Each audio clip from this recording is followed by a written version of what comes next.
Next naman natin ay si John Cedric Delgado.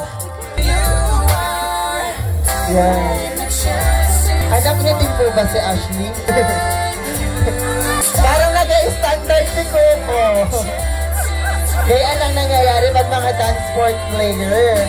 Ang ganda ng tindi ko. Patad mo si ate mo, mag-waltz muna kayo. Okay, next naman natin ay si Audrey James Montesa.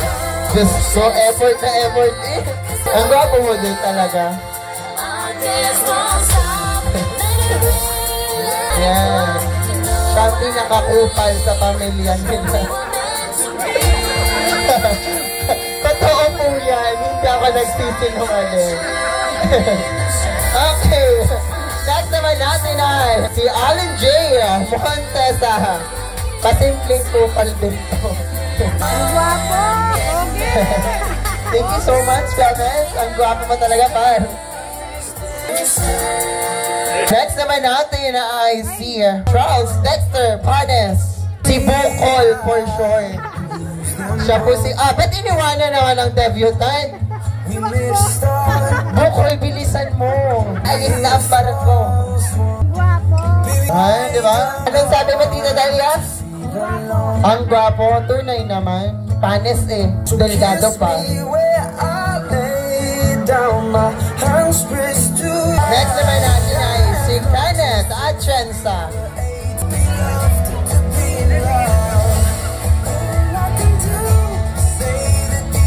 Next naman natin ay si John Cyron De Jesus. Ay, hindi ba nito? Mahaba lang po ang buhok niya pero nag-bodybuilder yan.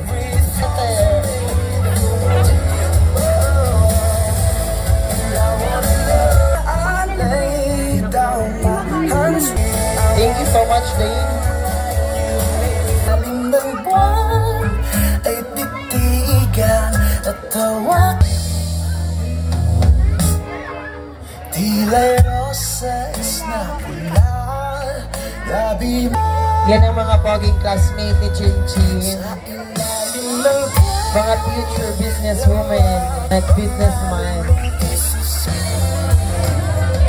Bilisan na natin. Excited na si Chin Chin sa next. Sige, balakbakan pag tinawag ko to ha. Next naman natin ay si Glenn Pascua. Balakbakan naman dyan. Just start laki. Parang mas magandang hawakan mo yung bouquet na binigay niya. Hawaki yung bouquet at nagpicture aba. Sulitin na ang gunagunahin.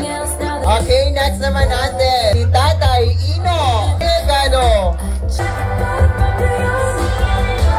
Yan. Tunay na napakasipag ng lolo ni Chin Chin. Share ko lang, nako. Habang nag-aayos ako, nagpipilang ng saging dyan o nag-aayos na ako. Sobrang sipag. Ay? Dinaganan. Okay, next naman natin ay si Papa Cheng Delgado. Asa na si Papa Cheng? Lahat na.